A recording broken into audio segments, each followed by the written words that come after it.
Onde que estão estão aqui. Ficando velhinho, eu não estou achando mais as coisas. Essa liberdade interior, que a gente falava no início do programa, está muito tratada aqui no nosso livro Quem Me Roubou de Mim. Quem Me Roubou de Mim é um livro que nós lançamos há alguns anos atrás, ele foi reescrito, está nesse novo formato, e neste livro a gente trabalha o desafio dessa liberdade interior. Ser livre dá trabalho. Ser livre não é um projeto que chega da noite para o dia. E a gente tem uma pergunta aqui, que vem justamente na temática, de acordo com essa temática da liberdade interior. A pessoa fala, mas antes de responder, eu gostei, achei bonitinha, a Luciene escreveu lá de Petrópolis, ela falou assim, que ela gostaria muito de agradecer a mim, porque ela vê muita tranquilidade nas minhas palavras e ela dorme bem depois do programa. Então acho que eu vou mudar meu nome para Rivotril, Fábio de Mello Rivotril. Estou adormecendo as pessoas agora, está ajudando. Fico muito feliz, Luciene. Quando a gente dorme bem, é igual eu falava aqui no início do programa. Quando a gente dorme bem é porque a gente está em paz. Se tem uma coisa que sinaliza que a gente não está bem, é justamente quando nós deixamos de dormir. Eu falo dormir naturalmente, não é tomando aquela bombinha, não. Quando você deita na cama e a consciência lhe permite adormecer. E eu fico muito feliz de saber que o nosso programa tem feito bem a muitas pessoas e ajudado realmente a entrar dentro de um contexto de paz, de serenidade. A gente fica muito satisfeito de saber que isso é possível, que a palavra tenha o dom, de provocar esse bem-estar nas pessoas. Que não é acomodar, porque o programa incomoda também, a gente mexe nas nossas feridas, mas a gente também quer que o simples fato de mexer nas feridas já nos coloque em paz. Mas a Bárbara de Oliveira, do Rio de Janeiro, ela me escreveu perguntando se o transtorno da esquizofrenia pode ser um resultado do sequestro da subjetividade. Bem, Bárbara, quando a gente fala de sequestro da subjetividade, você que ainda não leu o livro, o sequestro da subjetividade, ele se refere a tudo aquilo que a gente abre mão do nosso eu pessoal em detrimento de um relacionamento. Então, quando eu estabeleço um relacionamento em que o outro me pede aquilo que eu tenho de mais sagrado, que é abrir mão de ser quem eu sou. Que às vezes isso acontece. Em nome do amor, a gente rouba o outro para nós, Ou então, em nome do amor, eu me permito ser roubado pelo outro. Eu abro mão de ser quem eu sou, dos sonhos que eu possuo, achando que ao abrir mão, eu estou correspondendo ao amor que o outro diz ter por mim. É claro que todo amor comporta renúncia, sacrifício. Mas essa renúncia não pode levar a minha identidade. Mesmo porque para eu me dar ao outro, eu preciso ser dono de mim. O livro, ele fala justamente desse conceito de pessoa a partir do conceito judaico, cristão, que é, para eu me oferecer ao outro, eu preciso ser dono de mim. Só pode dar-se ao outro aquele que se possui. Eu não posso dar aquilo que não é meu. Então, a vida, desde quando eu nasço, eu começo a tomar posse do meu eu. Eu vou identificando quem sou eu vou identificando o que eu gosto, o que eu não gosto, o que me faz bem, o que não me faz bem. A construção do eu, ela é fundamental nos primeiros anos da nossa vida, que é quando nós vamos descobrindo quem somos nós. Para que nascemos, Essa pergunta é tão interessante. Quando você começa a identificar as suas possibilidades, até mesmo de trabalho, o que me realiza? Tudo isso faz parte da sua subjetividade. A sua subjetividade é como se fosse o cofre onde está guardada a sua identidade. Mas há relacionamentos que nos roubam isso. Quando você estabelece um relacionamento doentio, por exemplo, quando você vai perdendo a sua pertença. Como é que você sabe que é um relacionamento doentio? Quando não existe alegria na entrega. Quando você percebe que o outro está lhe pedindo aquilo que você não poderia dar a ele, que é a sua identidade. Eu para amar você, você terá que mudar isso, aquilo, papapá, papapá, papapá. Tudo bem. Se for para mudar coisas que antes eram ruins em nós, o amor do outro nos ajuda, porque nos constrói. Vai nos mostrar aquilo que a gente tem de exagerado, aquilo que pode ser lapidado.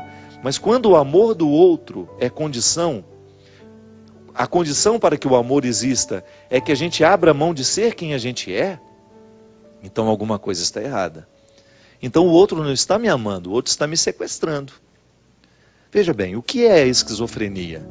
É uma patologia psíquica que precisa ser diagnosticada, medicada, onde o eu se divide.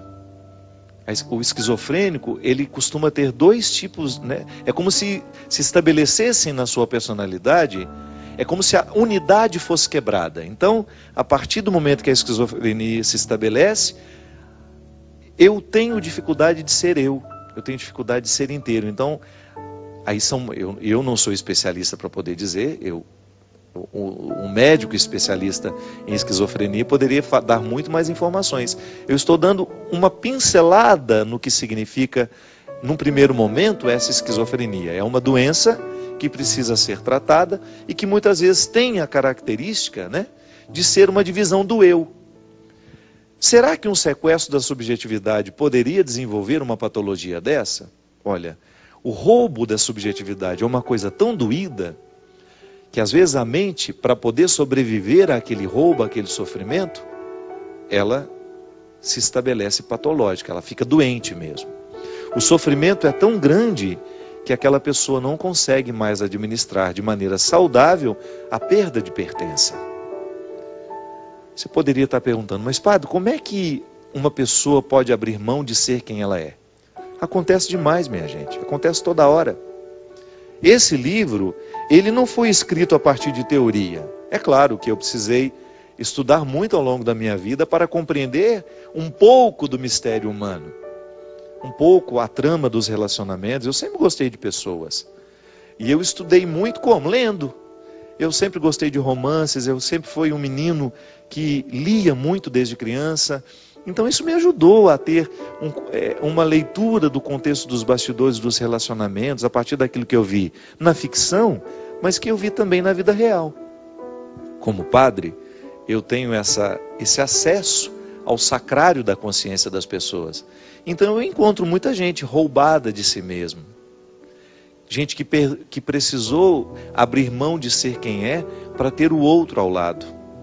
Que isso acontece muito. De repente, eu amo uma pessoa, eu sou tão apegado àquela pessoa, que eu sou capaz de abrir mão dos meus sonhos para não perder aquela pessoa.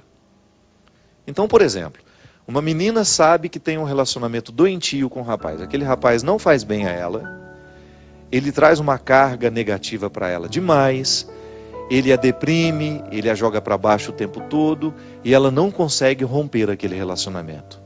Por quê? Porque ela tem medo de perder aquele rapaz. Ela tem medo de perder o pouco da satisfação que representa estar com ele. Isso é uma dependência, né?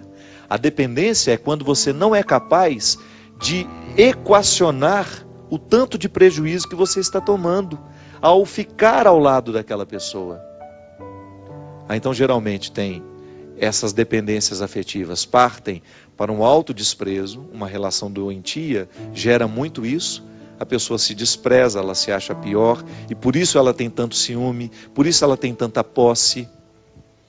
O relacionamento deixa de fazer bem, por quê? Porque vira uma espécie de neurose. Ao invés de fazer feliz, aquele relacionamento só traz aborrecimentos. Uma vigilância 24 horas, né? Como se o outro fosse um objeto a ser vigiado o tempo todo, como se ele fosse um animal que precisa de coleira.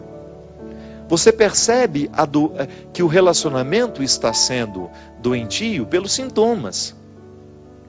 Digamos que eu seja amigo do Christian e que nós temos um relacionamento doentio. A nossa amizade não passa pelos vínculos da construção, da fraternidade, da solidariedade. Digamos que nós sejamos amigos e que nós somos dependentes um do outro.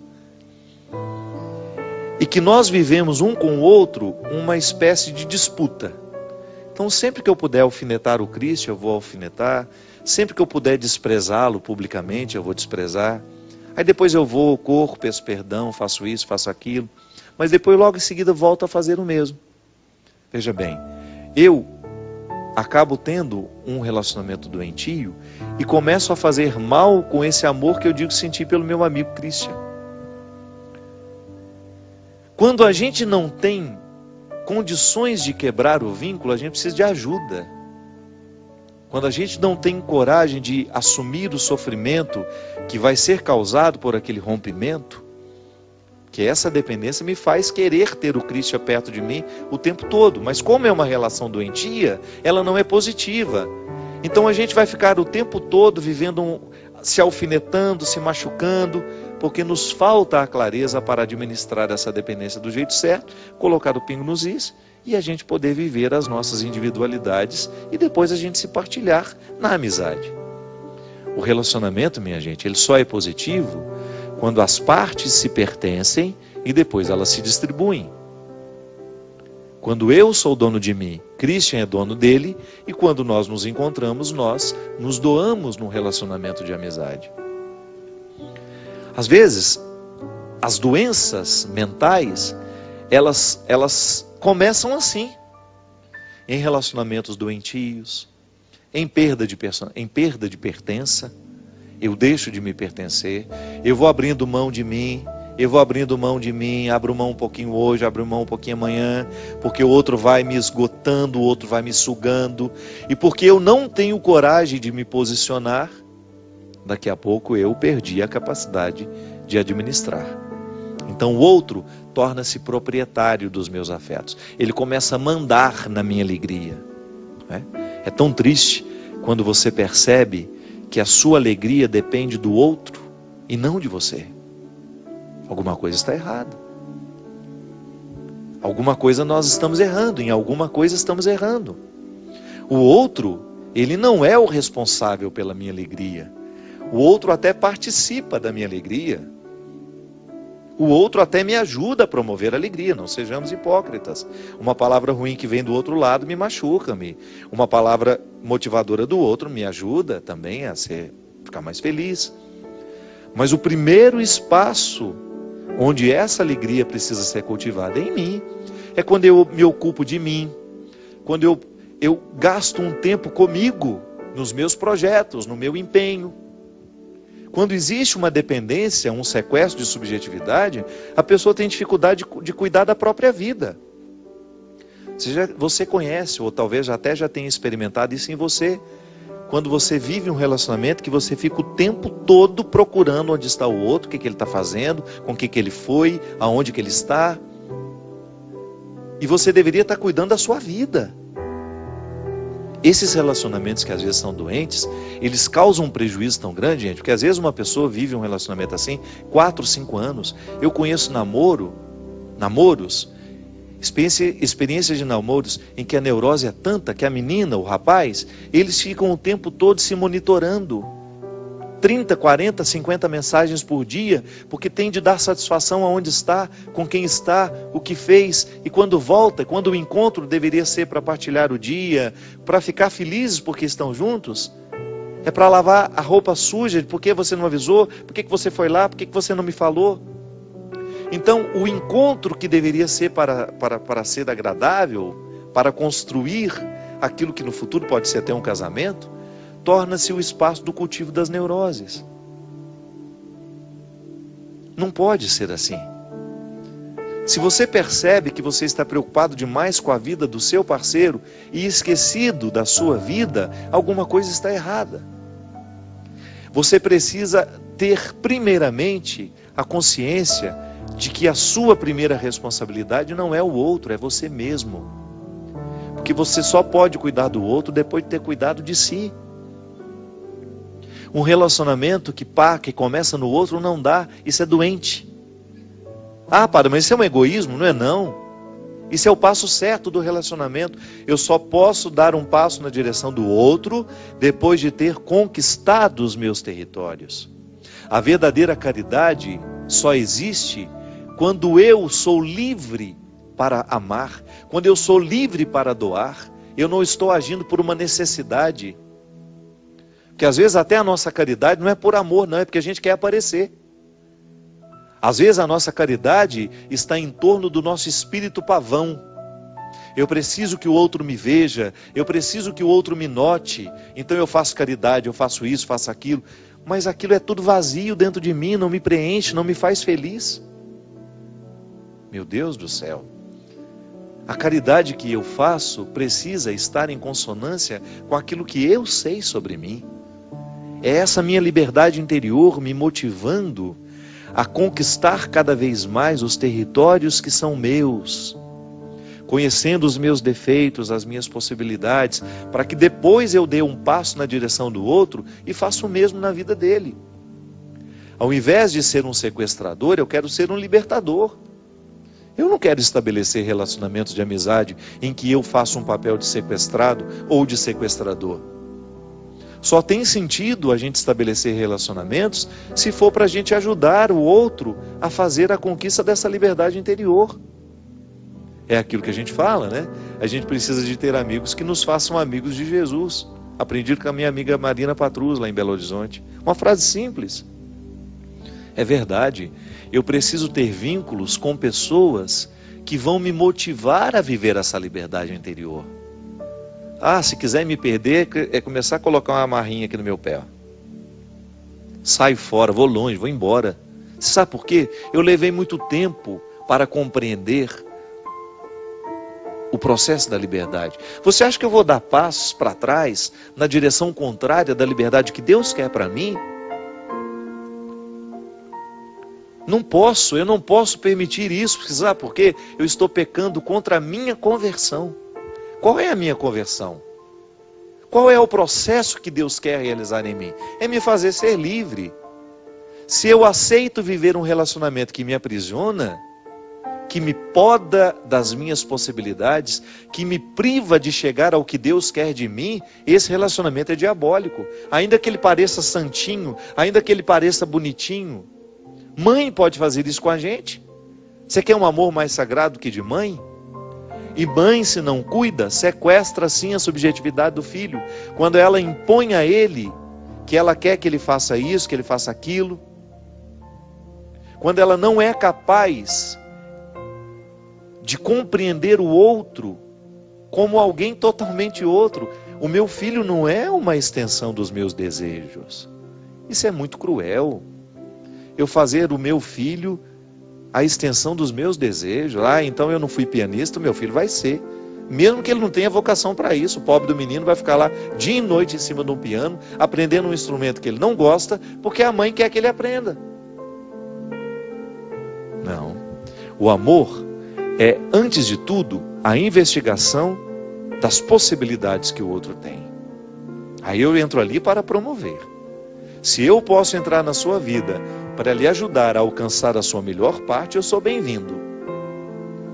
Agora, se eu entrar na sua vida para lhe privar de chegar na sua melhor parte, eu não faço nenhuma diferença. Eu posso perfeitamente ficar de fora. Se for para estabelecer um vínculo de amizade, de namoro, de casamento, que seja com alguém que esteja interessado com a sua libertação. Porque senão, cuidado, esse amor pode ser um cativeiro. Olha, eu vou te falar uma coisa. Se você não leu esse livro, por gentileza, permita-se. Algumas pessoas acham que o livro é um pouquinho complicado nas primeiras páginas. Não é não. É muitas vezes a gente precisa vencer a preguiça. Se você tiver a oportunidade de ler esse livro, leia. Porque é impressionante como a leitura desse livro desperta em nós a consciência de que nós vivemos amarras. Volto a dizer. Às vezes nós não estamos percebendo que estamos amarrados. É porque a gente acostumou com o cativeiro. No sequestro é assim. Chega um momento, depois de muito tempo de sequestro, a gente começa até a ficar amigo do sequestrador. O sequestro do corpo é assim. Você já observou? Já ouviu o testemunho de quem foi sequestrado?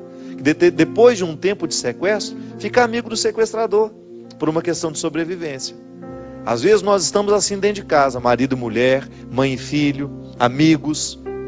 Um bando de gente sequestrada que é incapaz de provocar, de dar um grito de alforria e falar: olha, chega, eu não quero viver essa escravidão. Se for para permanecer ao meu lado, se é para estar aqui ao meu lado, que seja para me ajudar a fazer o que Deus quer fazer em mim. Por favor, não venha ser um empecilho para a ação de Deus na minha vida. Isso, minha gente, é uma palavra que pode parecer dura e é necessária nos nossos dias. Precisamos ter coragem de delimitar o território e falar: olha, aqui, se quiser entrar, tira as sandálias dos pés, que meu coração é um solo sagrado. Que Deus lhe ajude nesse processo, que ser livre dá trabalho, viu?